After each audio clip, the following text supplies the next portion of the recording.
Hello, my friends, and welcome back. Thank you very much for being with me again today. I was looking over some articles in the free mass media, and they talk about China really dropping Russia off his lap and seeing the light of truth and democracy and freedom, and they will just be coming to our side because they see reality the way we want them to see reality. Well, no, that's not what's happening. I have this new article that I thought it was negating everything that these guys are saying here in the West. This article comes from Republic World, and it's from today, September 24th, 2022. Avoid unilateral hegemony. China's Wang Yi warns US against trying to deal with Beijing from quote-unquote position of strength. So what does that tell you? That these guys are saying, stop being a bully, don't tell us what to do, mind your own little chicken coop over there with your bottom feeders, and stay away, don't tell me what to do. Well, that's how I take it, and that's the way I want to take it. All right, no, but it's not saying, okay, we bow and we're going to do what you want us to do. No, it's not that. So during his meeting with Blinken, oh my God, again, Wang Yi is going to mop the floor with Blinken. Everybody mops the floor with Blinken unless you're a bottom feeder country and you do not tell him, hey, you're a tard, all right? He's not a tard, but he's not good. He's not right for that position. I think he is not prepared for that position. He's not able. Okay? He's not good for it. How do I know that? Statements he made. He didn't impress me with his analysis skills, analytical skills, let's put it this way. He didn't impress me with his depth of thought. He didn't impress me with his sturdiness. You know what I mean? I'm not impressed with anything. And I have to be impressed. Why? Because I'm impressed with other foreign ministers from other countries. In a fresh warning to the US amid the strain over Taiwan, China told Washington to refrain from approaching Beijing with a position of strength and attempting to curb the country's development and engage in unilateral hegemony. What do you mean curb? That means putting barriers here, you can't do business here, sanctions here, you don't do business with that, you can't do it like United States did prior to the Second World War with Japan, remember? You can't do business here, you can't do this, is our land, is this our doctrine here, this and that, and the Japanese says, wait a minute, we need all these resources from East Asia, and you tell us we can't go over there? Well, we gotta do something about it. And unfortunately they had to do that. And I use the word had to do that.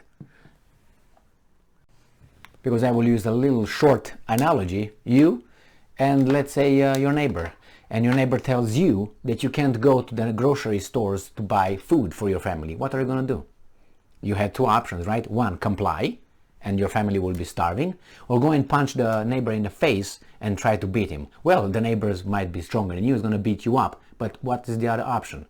Either way, you either leave your family starving or you go and try. You die while trying, right? So I think that's what Japan, among other things, now that Japan was a saint country because it has expansionistic trends all its 20th century and before. Remember Tsushima, remember the Russians, remember what they did to Manchukuo, to China. So they were not the saints over there, okay? They wanted to expand, but this guy said, no, you can't expand. And this guy said, who are you? You're over the Pacific Ocean. What are you talking about? You tell me what to do here in the neighborhood. You do in your little South America over there where you have your Monroe doctrine and all that. That's your thing. Don't come and tell me here. I have Tsuki doctrine here. Okay, and the American says, yeah, let's see what you're going to do. And they did, and then the other guys did them to that. So that's how it was. Now we are here with China telling these guys, hey, don't infringe our free economic endeavor here. So unilateral hegemony. This comes as U.S. Secretary of State Antony Blinken held a meeting with Chinese Foreign Minister Wang Yi, which is very smart, by the way, on the sidelines of the UN General Assembly in New York on the 23rd of September. During the meet, the Chinese Foreign Minister told Blinken that the relations between the two nations face quote-unquote grave impacts and the US needs to learn lessons. Well, they don't wanna. They still think, and they're still trying, and they're proving it, that they want this planet for their own. And probably you would try the same thing, China, but you can't do it at this point yet.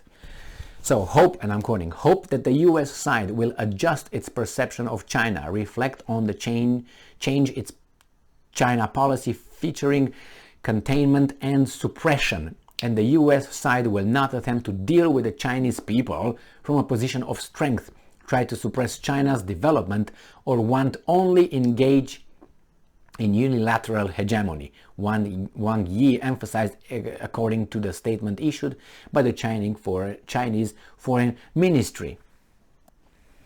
I think Wang Yi's perception is correct, an assessment. The problem is this.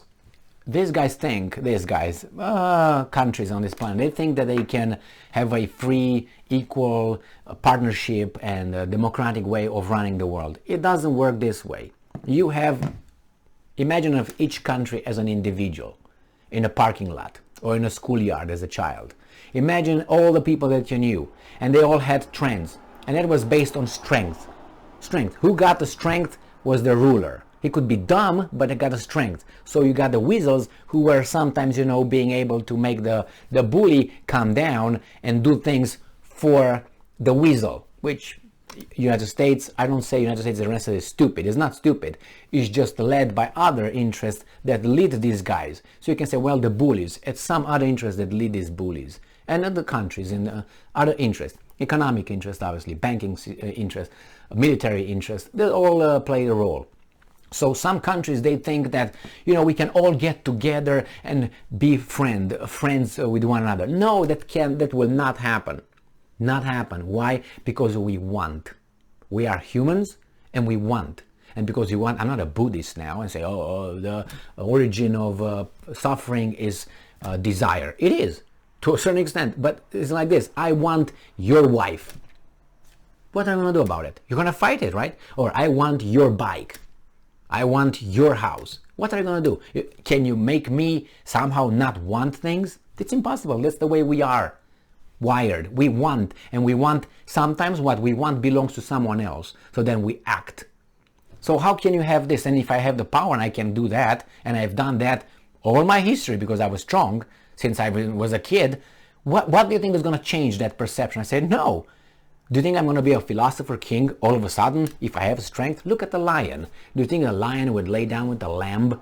Yeah, in that story, yes, they will get along and they will have kids and all that. But we know that that's that kind of version. In this version, doesn't work that way. The lion will gonna go and act like a lion, and the lamb or the gazelle would act like a gazelle.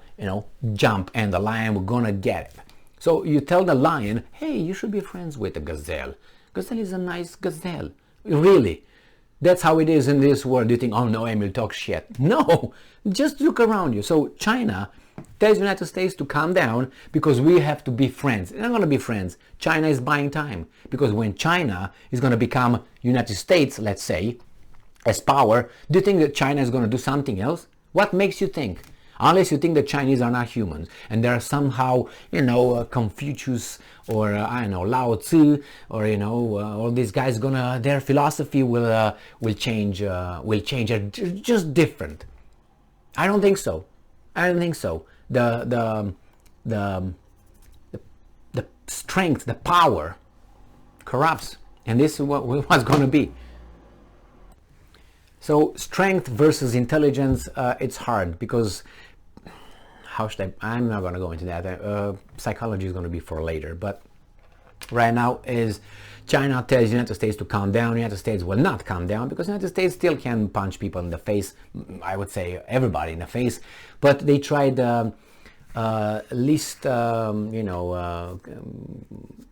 waste of energy. You know, they don't try to go straight ahead. No, they whistle like in Ukraine, like it's going to be with Taiwan. It's going to be direct confrontation. You're going to have direct confrontation with one of my minions, my weasels, and I'm going to do it. I'm going to be okay outside, and you're going to be, you know, in the mud wrestling my little followers. The same in Ukraine, the same probably in Taiwan area, and so on. Well, why should I get wrestling with you? No, I'm not involved. No, really. Oh, we all know what's going on. So it's not that China would not do the same thing. I guarantee you would do it the same thing because they're human. And if you, after all, they have a communist system, communist leadership. And who tells me about communism? Leave me alone with that one, okay? So you have a communist system and you expect the communists to be philosopher kings over there. Yeah. Keep dreaming. Thank you very much for being with me again today. Stay strong, stay smart, look for the truth, and be just.